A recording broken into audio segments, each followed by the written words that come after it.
Good morning, everyone. Welcome to Blacklogic. This morning, we're going to dissect the latest political upheavals shaking the nation, from the House passing Trump's very controversial, big, beautiful bill gutting Medicaid while boosting billionaires, to the strategic shooting of Israeli embassy staff in D.C. and the outrageous detainment of a Danish father during his citizenship interview. We're also going to get into Netanyahu's sterile zone, Gaza aid plan, Trump tense meeting with the South African president, and the questionable peace overtures from Russia to Ukraine. Plus, the 10 richest Americans just gained $365 billion, and Trump's tax rates could make the gap even wider. We're going to go over what's in this so-called big, beautiful bill when it comes to Medicaid a little more in depth than the other stories that I have for you guys. And again, if you're new to Blacklogic, please hit that subscribe button as well as that notification bell so you are notified every time I release a video or go live. So let's jump right into this first story here. The House has narrowly passed President Trump's sweeping tax bill with a 215 to 214 vote. And by the way, there were two Republicans who actually missed the vote altogether, which is one of the biggest legislations to come across within the past 8 years or so. But nonetheless, they still got this passed. And the legislation introduces significant tax cuts favoring the wealthiest Americans while implementing stringent work requirements for Medicaid recipients. And critics argue that the bill disproportionately benefits the rich and undermines essential social programs. So as we get into this bill, I want you guys to understand some of the hallmarks, some of the key components within this bill. But let me have you guys to listen in on how the bill got passed through the House. Present. Mr. Norman, present. Mr. McClintock. Aye. Mr. McClintock, aye. Mr. Grothman. The ayes have it. The motion's agreed to. The One Big Beautiful Bill Act is ordered, reported favorably to the House of Representatives with a favorable recommendation.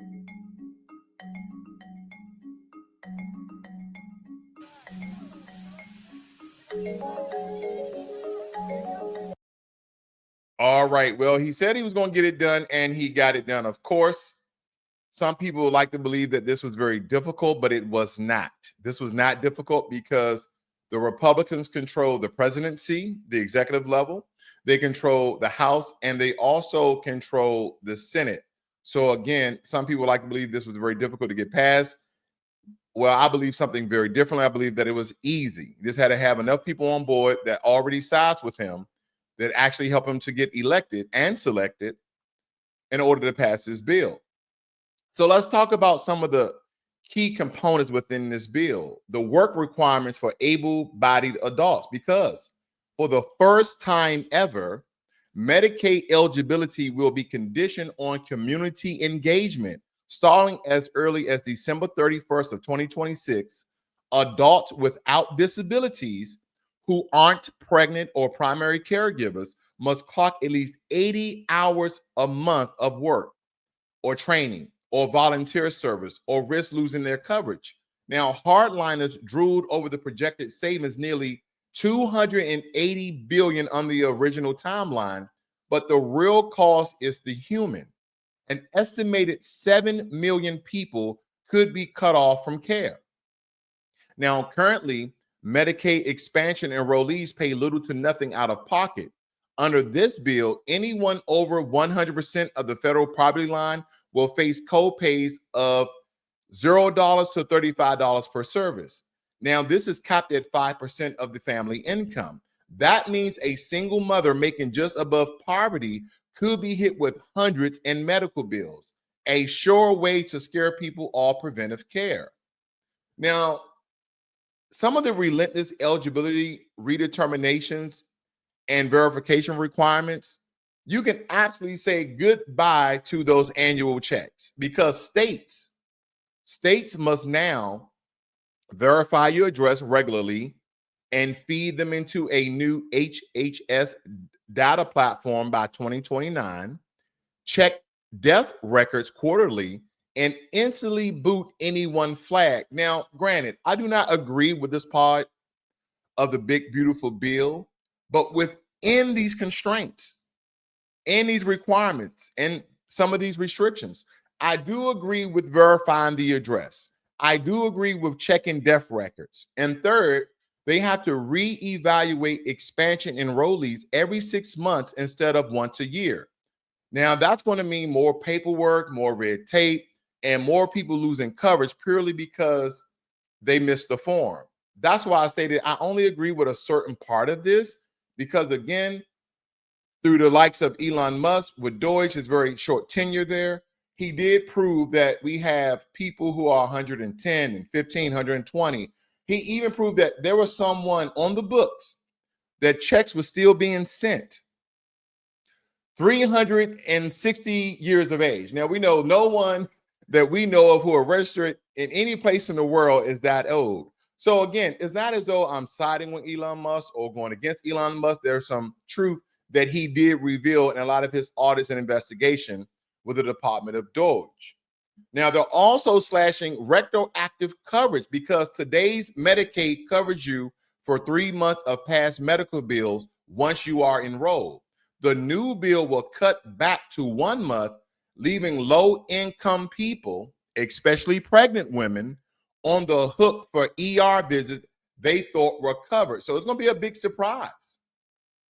They also targeted ban on certain services like gender-affirming care for minors. That's gone. Abortion-related nonprofits. There is no federal Medicaid dollars. Illegal immigrants access. Of course, I agree with this one. States can choose to freeze them out if they don't, they lose 10% of their federal match rate. Here's going to be the kicker with this, folks. If a lot of these states do not abide by this big, beautiful bill, and they're willing to lose 10% of that support and that aid, he's going to increase it to 25. He's going to increase it to 50%. So it behooves them to abide by this big, beautiful bill when it comes to illegal immigrants. As I stated, I only agree with certain parts of this because to a certain degree, you would like to believe that the Medicaid that the government is providing, that is supposed to help to save lives and suffice life, sustain life. This isn't about saving lives. It's about scoring cultural war points at the expense of the public health. What about pharmacy benefit manager? Those PBMs, that is going to be a clapdown. Spread pricing, it's going to start to skim the PBMs and take off the top of prescription costs. That's getting banned because in theory, they should rein in drug costs. Because in reality, it's a window dressing on a package that slashes coverage everywhere. So I know a lot of people have their take on this, but this package is a masterpiece of political theater. It looks like we're doing something about deficit spending, but in practice, it's punishing the sick, the poor, and the people who simply can't afford these new Medicaid constraints. And instead of fixing fraud or waste, it creates mountains of bureaucracy guaranteed to kick people off their roles. If enacted, expect a public health nightmare and skyrocket uncompensated care costs at hospitals and clinics. And unfortunately, and I'm saying this with a very pound of salt, this is what the majority of the American people who voted for. These are some of the tenets that lead back and anchor in to some of the audit and investigation work of Doge. Some of the elements of this bill I do agree with, but if the poor, the marginalized, the disenfranchised, if they're going to be harmed the most, is this better for America or is this better for the wealthy? Because here's another story I want to make you guys aware of, this part of this big, beautiful bill that a lot of people are not really getting into because of a lot of changes with the healthcare bill. And I think these things definitely need to be glanced over to a certain degree. 1,000 MAGA account credits, EV credits out, what the House Big Beautiful means for your wallet. It's going to cause people who make the less more money and people who have the most less money. And then again, those people are most likely not on Medicaid in any capacity. So we have to look at that as well. But again, there's a lot to cover here this morning. So we're going to keep this broadcast rolling because there has been a tragedy at the Israeli embassy in DC. In a very shocking incident, 2 Israeli embassy staff members were fatally shot outside the Capitol Jewish Museum in Washington, D.C. And the suspect is Elias Rodriguez, reportedly shouted, "Free, free Palestine," during his arrest.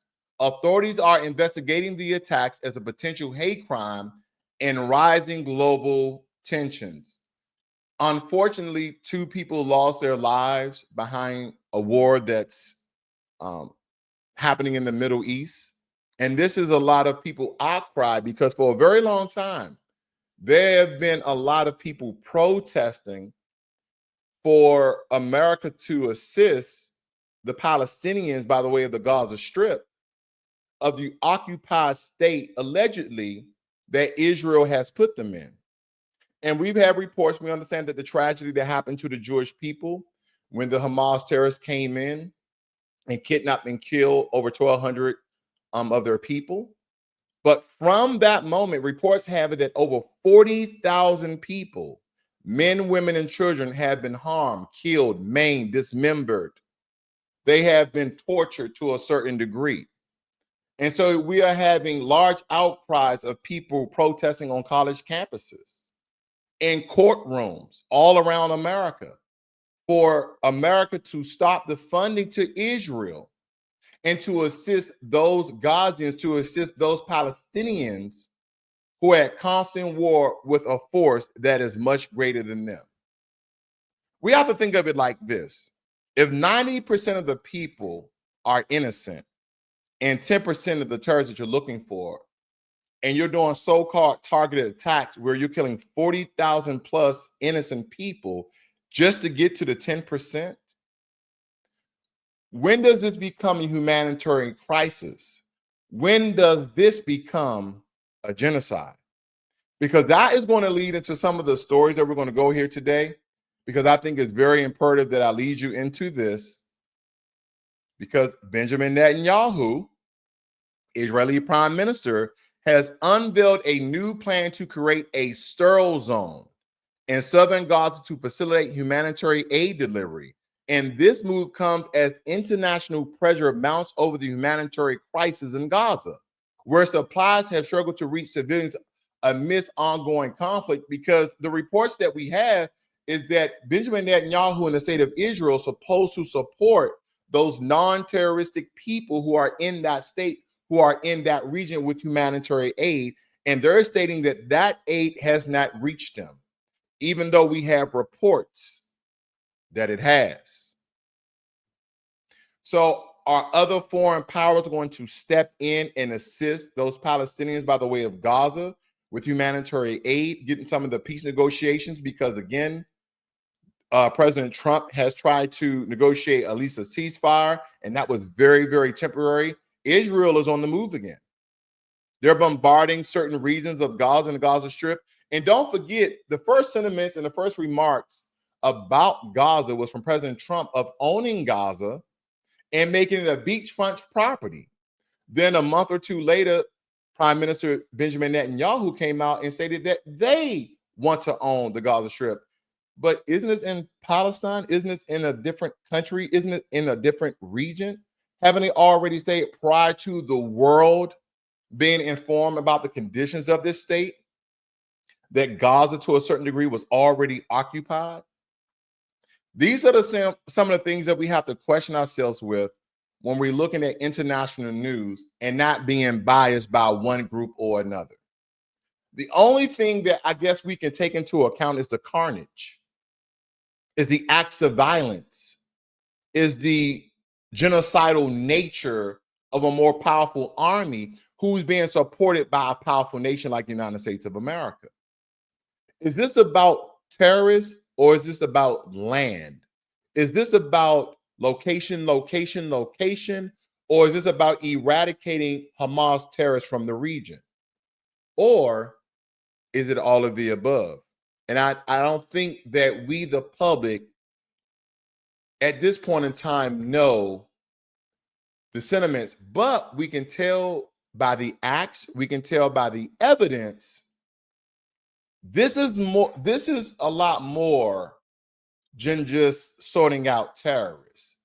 Because America, we have all sorts of fighting forces. We have Green Berets, we have Marine Force Recon, we have Navy SEALs, we have all these specialty groups that can assist Israel and go in and dissect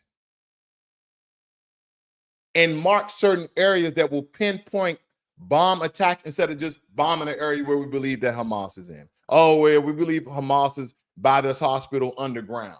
But in order to get underground, we have to drop these bombs who may hurt and kill innocent people. And I'm pretty sure Israeli, like the Mossad,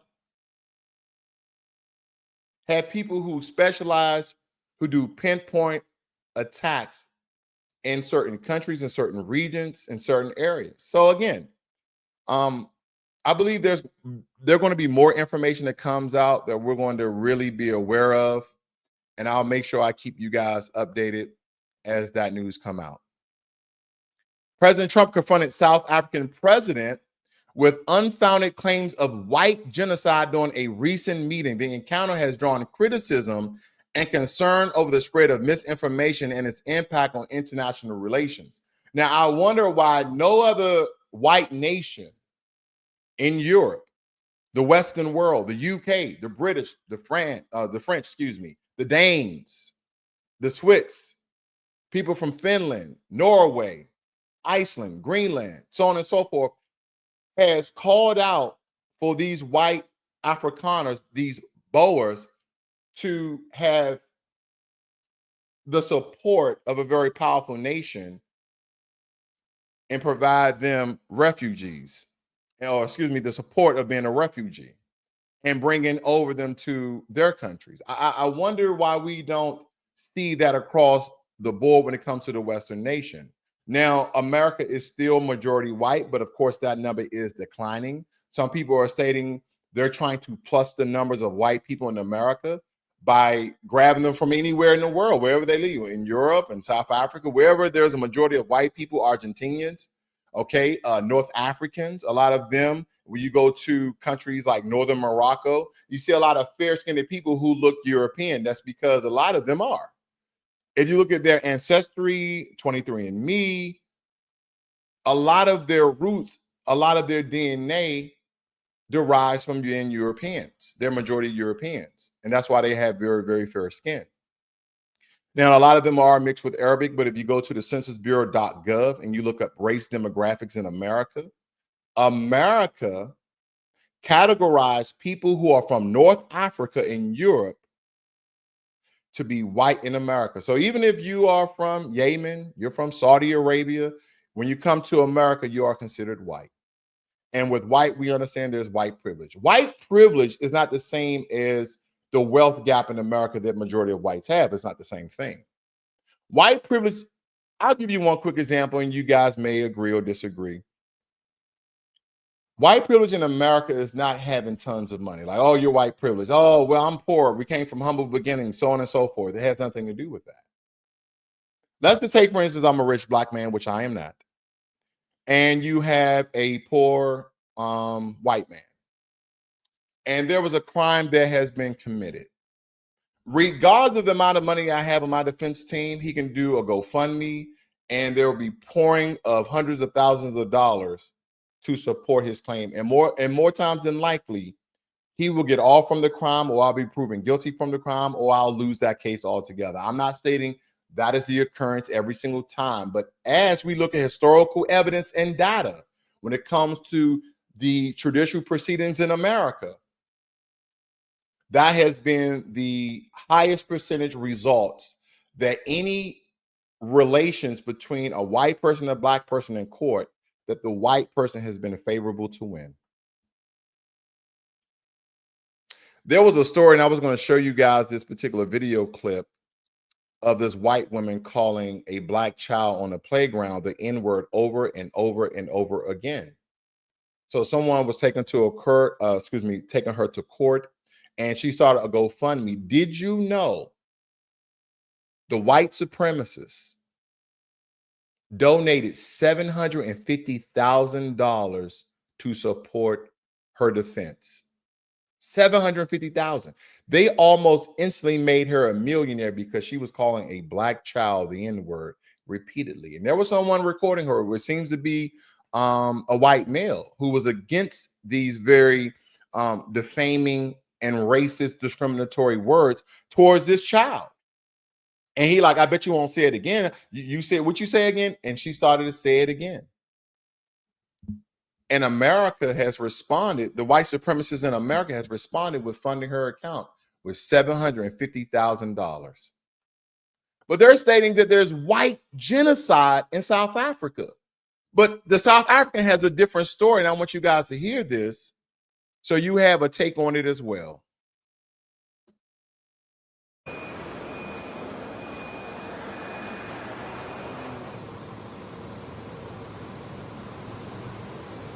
I don't think it was the right call.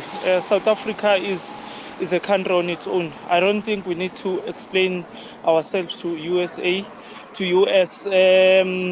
Whatever they think about South Africa, he should have just let it be. We know where we stand. We, as South Africans, we know there's no white genocide. So for me, it was a pointless exercise. I think Donald Trump, he thinks is a leader of the whole world. So I think what he did, Cyril Ramaphosa, to prove them that we don't have no separation in this country. We believe as South African. That's why we call ourselves the Rainbow Nation. I'm a scientist. All right. I don't know why that got cut off, but nonetheless, they're basically stating that Donald Trump's claims, Donald Trump claims of white genocide in South Africa is false. Now, we understand that presidents and politicians lie all the time. They allude to different things. They make things more inflammatory than what they really are. Believe me when I tell you this, if there were truly white genocide in South Africa, and this is just my belief, in my opinion, that there will be white nations knocking down the doors of South Africa right now. You will have the Danes, you will have the Norwegians, you will have the British, you will have the French, you will have the Spaniards, you will have everyone knocking down South African door, and no one would be able to save the South Africans.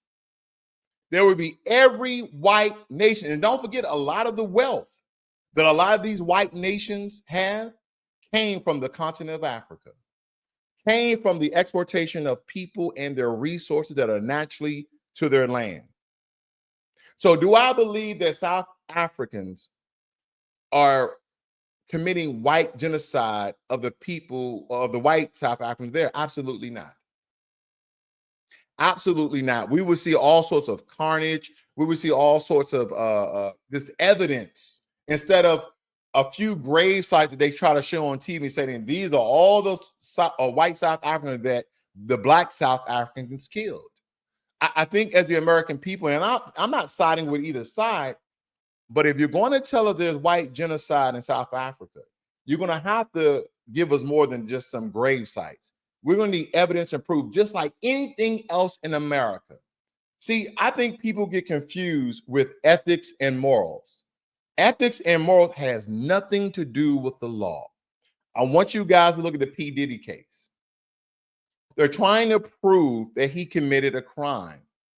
And the way they're going about doing that is to demoralize his character, to make him seem very heinous and despicable and nasty and all sorts of egregious things. That's what they're trying to do. But they can't pinpoint a crime that he committed. Now, ethically and morally, do I agree with the acts that he's done and abusing women and this, that, and the other? Absolutely not. But he paid Cassie off and she didn't press charges. So the question now is, was this sex trafficking, drug trafficking, a bit of both? Where's the evidence? Who's his henchman? Who's going to come out and speak against P. Diddy? They're having a hard time. They're having a really hard time. Now, everybody is finding all these despicable things of urination. I'm not going to get into details. But I just wonder, what evidence do they have? So again, in a court of law, what evidence do we have to say that white South Africans been genocide? Let me show you guys some genocides that has been occurring. Give me 1 second here. I really want to show you guys some genocides that's been happening because I think they're really trying to pull the wool over our eyes with this one. Now, I typed in Africa that are at civil war. You see Sudan, South Sudan, the Central African Republic, and the parts of the Democratic Republic of the Congo. And you also have Somalia, Ethiopia have experienced civil conflicts, okay? And again, a lot of these people are civil war because they're at war with themselves. But these are tribal conflicts, okay? These are tribal conflicts when one tribe may be more powerful, maybe stronger, maybe larger, who are trying to literally genocide the other tribe, right? For whatever reason, I'm not going to get into details. I don't think that's the part of it, but this is very inhumane to go out and kill said group, to unalive said group simply because they're part of a different tribe. They're part of a different group, so to speak. Same difference, in my opinion. Same difference. Some people are like, well, that's blacks killing blacks. You guys are just used to each other killing each other. No, we got it from white people. Right? All the wars that you guys have between Great Britain and France, all you guys used to fight, and you guys are right beside each other. So it's the same difference. It's the same difference. Okay. So we understand the country. So then I had to look up genocides and what the organizations like the Genocide Watch have put out. So they said Genocide Watch have issued alerts and warnings regarding the situation in Gaza, particularly in the context of the conflict between Israel and Hamas. Then you have the reports from Sudan, organization like the Limkin Institute and CNN have highlighted the risk of genocide in Sudan, particularly in the Darfur region amongst ongoing conflict and violence. Ethiopia, they also pointed out you have the Amhara and the Tigray regions of Ethiopia citing ongoing violence and human rights abuses. So again, Myanmar, we have Yemen, South Sudan, Central Africa, we have all these acts of genocide that are happening in the world. So the question is this race-based? Is this race-based? That's the question that I have. Because what other white nations that come out and say this? Or is this by the likes of Elon Musk talking to his friend, his pal, his cohort, President Donald Trump, to save some of the people who may not have been as financially stable in South Africa and brought 50 of them over here who probably couldn't cut their way? Or there's legislation that being passed in South Africa since the apartheid of all the land and wealth and resources that have been extrapolated and stole from the South Africans, and the South African government wants to return that property back to the Black South Africans before the parents of these Afrikaners, the parents and the grandparents of these South Afrikaners had this entire country go through apartheid, where they controlled every single element of their government, their resources, their infrastructure, their health care, okay, their laws, everything you can possibly name, they were in charge of. And then this is not me for or against the acts, but I will say this. You cannot just put these people out. There is a humanitarian point I'm trying to make here. If you're going to return the land back to the people, and that this land was stolen, I know a lot of people are going to be for or against what I'm about to say. I know it's very indifferent. You're going to have to compensate them. You can't just put them out on the, but again, you are blaming the children for the acts of the father and the mother. They're going to need some compensation if you come in and just take their land. Even though in America, this has happened to Black people over and over and over again, even through Homestead. There were some Black people who were given land, and then when the next president came in, they took the land. Some of our people our land have been stolen. We have been killed, never to be seen again, and our land was stolen then. Or they say that we owed taxes and we paid our taxes and our land was stolen then. We were tricked out of our land by signing things that we truly didn't understand the complex nature of the document. So again, we've seen this as Black Americans before, or we know the historical references that we can refer to. But if you ask, am I for genocide of white South Africans? Absolutely not. I'm not for the genocide of any people. And if you're going to take the land back, I do believe they need to be compensated in some way because they need to make a way of life. I don't believe in putting anyone out and then blaming them or again persecuting them for the acts of their fathers and mother during the apartheid. So that is where I kind of draw the line at when it comes to that. All right. So Casper Eriksen, a Danish national residing in Mississippi. Okay, he was a Danish national. He was detained by ICE during his citizenship interview due to a decade-old paperwork issue. And Eriksen, a father of four with another child on the way, has been held in Louisiana detention center for over a month, sparking outrage and calls for reform. You guys ever heard that Bible verse? When God blesses people, it rains on the just and the unjust. And what that means is if you're around good people, you may not be good yourself, but when God sends blessing, you may receive blessings as well, even though you're not that good. And maybe that could convince you to believe that he's true and real. But nonetheless, this is what you call equality. Not equality the way that you want to see it, not equality the way that you want to hear it, not equality the way that you want to experience it. But for quite some time, a lot of Hispanics, a lot of people from Haiti, the Caribbean, okay, Asians were crying out about the discriminatory practices of ICE and the deportations of people who were non-white.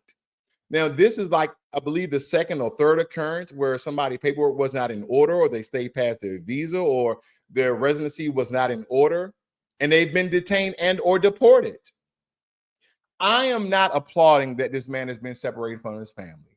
What I'm applauding is the equality in the law of people paperwork not being in order, for people staying past their visa expiration date, for their residency not being in order. I am applauding the rule of law. I'm applauding the rule of law. So don't take this as me trying to separate families, and you know how people get. I'm definitely not applauding that. So Russia's recent direct talks with Ukraine have been met with skepticism because as Moscow continues to assert claims over annexed regions and demands Ukraine's neutrality, observers question the sincerity of Russia's intentions because suggesting that the talks may be a strategic ploy rather than a genuine effort for peace. And I keep telling you guys, Putin has been very strategic how he wants to conquer Ukraine. It's kind of like he's been leading President Donald Trump on, like, yeah, we can talk about some ceasefires, but if we talk about ceasefires, this part of Ukraine that I've already took over, I already controlled this part of the region, they're not getting it back. This is now Russia. But now they want other parts of Ukraine. It says here, Russia confirms it still seeks to annex 4 regions of Ukraine. That means that another 4 regions of Ukraine is soon to be Russia. President Trump stated that he would have this war over in 24 hours or a week.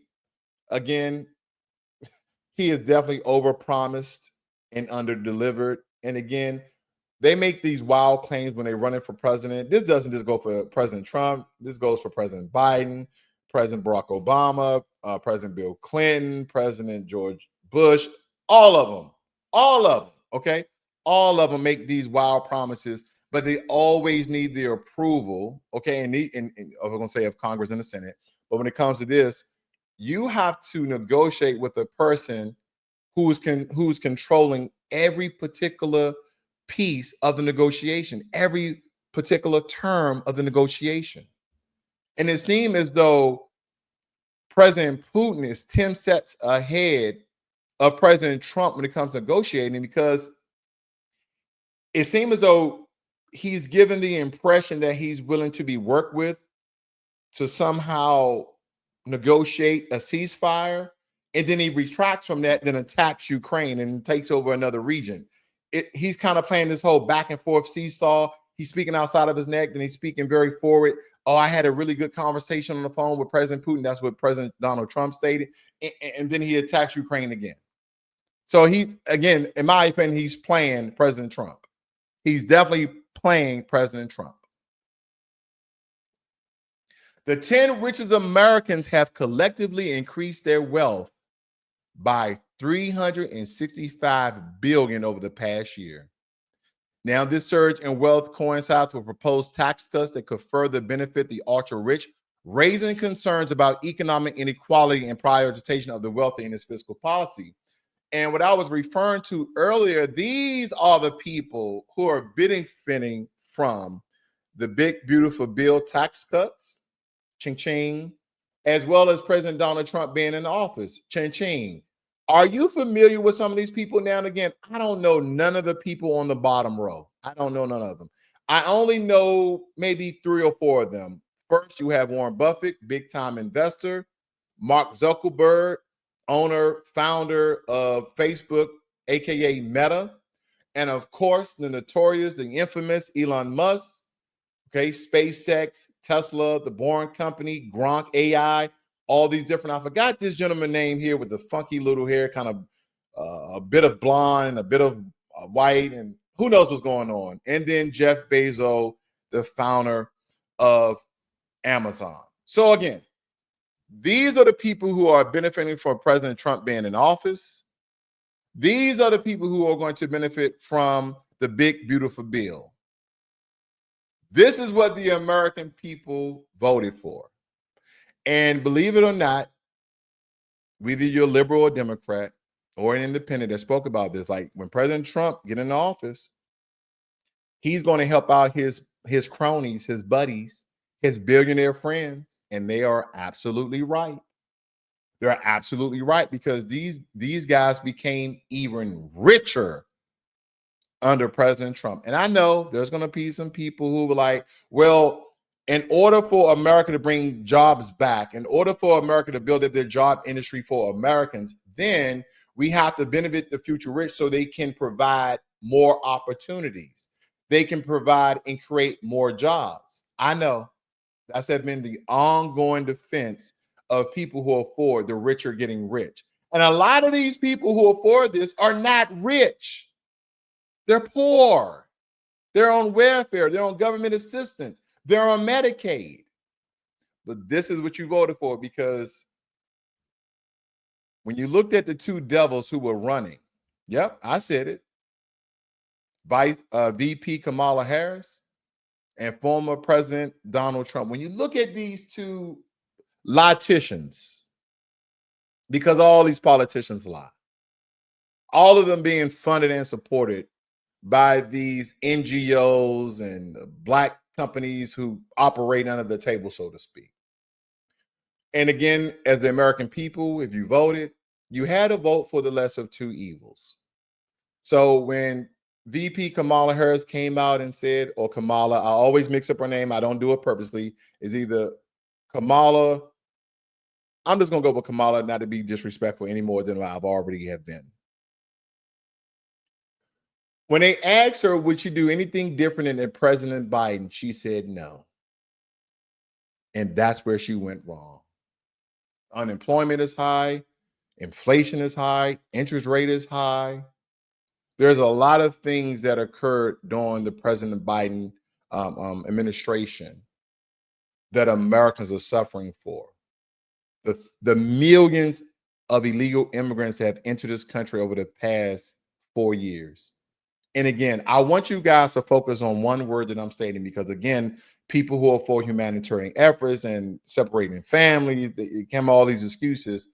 I want you to focus on one thing. They are illegal.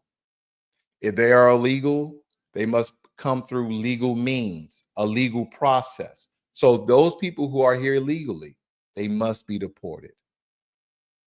I want you guys to think about that. Now, I have a video clip for you guys, and please leave comments after the video is posted about this video, because I really want to know your take on this, because this clip right here might incite some people in a very violent manner.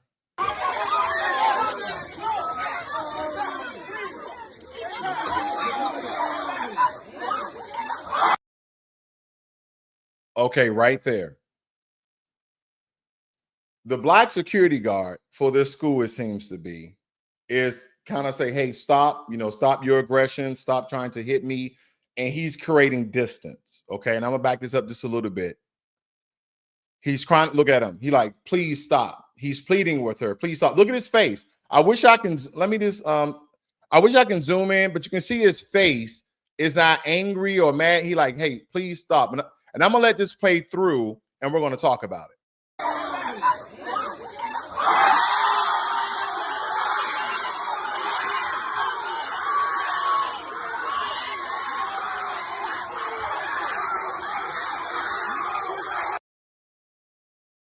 All right, now I am going to let that allow, but I do want to talk about this very quickly. First and foremost, I don't condone violence of any sort. I believe everything can be resolved very diplomatically, meaning with a conversation and people compromising. Like we both going to lose something, okay? But when it comes into a physical altercation, I'm a security guard at a school, right? These are, teenage kids. That doesn't mean teenage kids are weak. That doesn't mean teenage kids don't have the ability to ration, okay, have a certain mind state or rationale, or have the ability to critical think, because they do. And I don't know what grade she's in, what year she's in, how old she is. And yes, she's a female. Okay. And I don't want to throw the race thing in there at all. She's white, he's black. Okay. Man and female. Teenage young woman at a school and a grown man in a security guard uniform. And I know a lot of people may not agree with this. First and foremost, keep your hands to yourself. Okay, keep your hands to yourself. And if you are a lady, I want you to think not once, not twice, not 3 times, but I want you to continue to think what could happen if you assault a man. I don't care if you're bigger than that man, because I've seen women who were 6'1", 6'2", 220 pounds go against a guy who was 5'8", 135 and get their butts whooped. And I don't condone that either. But I've seen in those cases where women were trying to attack the man and forgetting that this is a man with a high level of testosterone, with a high level of aggression that will defend themselves, and then you become the one who violence is being inflicted upon. Now, when it comes to this particular case, you're a security guard. First, you try to handle means very non-violently. And when she started to strike you in your face, you struck her back maybe once or 2 or 3 times. In my opinion, that is when should have stopped. When you deter the threat because she turned around backwards, you should have then detained her, clipped her up, put her hands behind her back, put a zip tie on her, something in those regards. But nonetheless, not neutralizing the threat violently, okay? Because again, as she is fleeing, it looks as though he's still, okay, punching. Now, is any of this justified where he should go to jail? I do not believe he should go to jail. I'm just stating he should have took different actions after he was struck in the face 3 or 4 times, and then he returned the favor. He should have then stopped. Again, you're a security guard. You should know certain skills, tools in your physical detainment tool bag in order to render the threat neutral. But it seemed as though he continued to bombard her with punches. And again, I know this is very contradicting. Do I believe that he should be in jail? Absolutely not. Absolutely not. Because again, if I go up to a man, if I go up to someone and I hit him in the face a couple of times and they start to pummel me, and then like I only hit them 3 or 4 times and they continue to pummel me. No, you invited the threat. So once you invite the threat, you don't decide when the threat stops. You see that? I'm just telling you on one accord what I would have done. Okay. First and foremost, not letting, a young lady who's probably irate, irritated, anxiety. I'm not trying to give her excuses, but again, whatever occurred, because we're not looking at the full clip. Whatever occurred, get me out of position where I'm now not only deterring the threat, but now I'm pummeling her. Okay. Because I know that she's weaker. I know she won't be able to handle the amount of force that I'll bring upon her. And as a security guard with a vest and maybe some other apparatuses on his tool belt of deterrence, pepper spray, and I know the other kids there, you could have cross-contamination. But again, I'm just stating that I would have stopped. I would have detained her. I would have probably put her hands behind her back, took her to the principal's office, some zip ties, something like that. And of course, everybody's recording, got a series of different videos, okay, that the school probably collected. But nonetheless, I'm gonna back this up. I'm gonna let you guys see it from the inception to the end.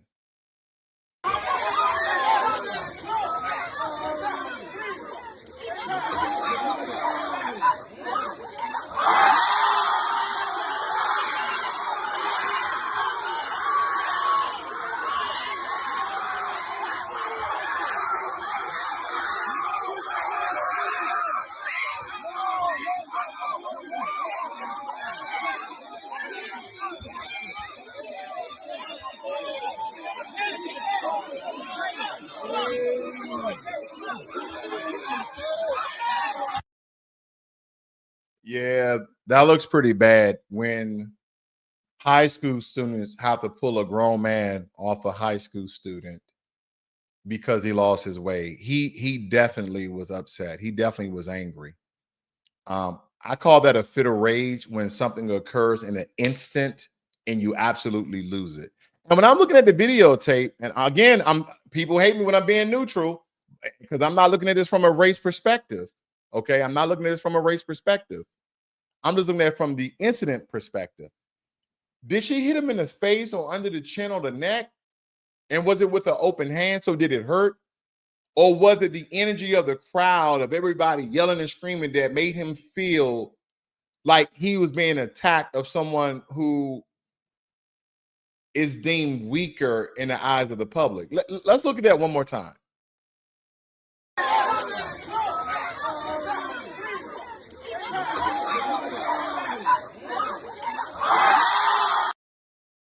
Okay, it was a slap. It was a slap that got him.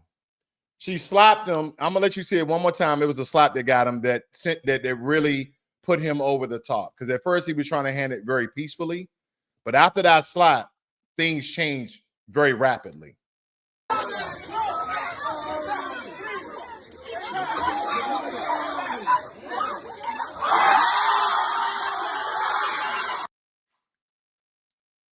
And as I'm looking at this even closer, it could have been a left and right slap. One more time, and I'll be done with it.